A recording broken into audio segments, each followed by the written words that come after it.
Petrol डिझेलसह खाद्यतेलाचाही वापर जपून करा। वर्षभर सोनं खरेदी आणि परदेशाचा प्रवास टाळा।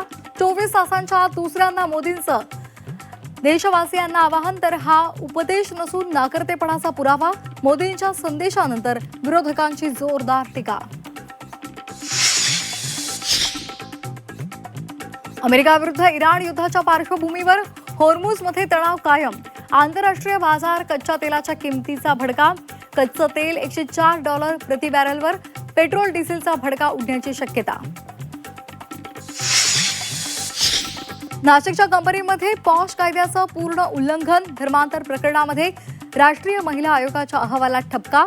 तर मास्टरमाइंड निदाला आश्रय दिल्यामुळे इमान नगरसेवक मतीन पटेल यांचं पद धोक्यात। पुण्यामधील नसरापूर अत्याचार प्रकरणामध्ये चार्जशीट 80% काम पूर्ण। नराधम भीमराव कांबळेला आज कोर्टात हजर केलं जाणार। घटनेला 10 दिवस पूर्ण। संपूर्ण भारतामध्ये सुनेत्रा पवारांची वहिनी म्हणून ओळख निर्माण होईल।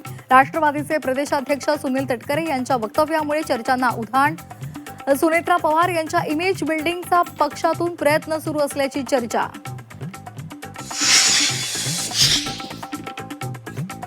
नवी मुंबईच्या मोरबे धरणामध्ये केवळ 85 दिवसांचा पाणीसाठा। कमी पावसाच्या शक्यतेमुळे पाणी जपून वापरण्याचं आवाहन।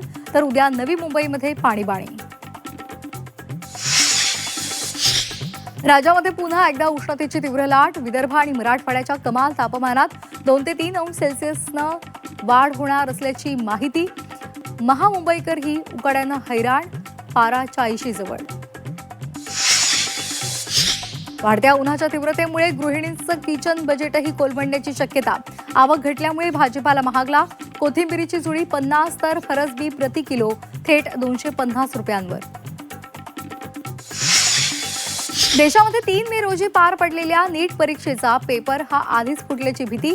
13 संशयित ताब्यात। काँग्रेसकडून मोदी सरकारवर टीकेची झोड।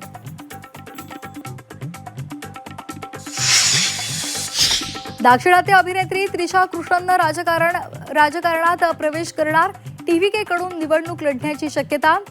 तिरुचिरापल्लीमधून रिंगणामध्ये उतरणार सूत्रांची माहिती।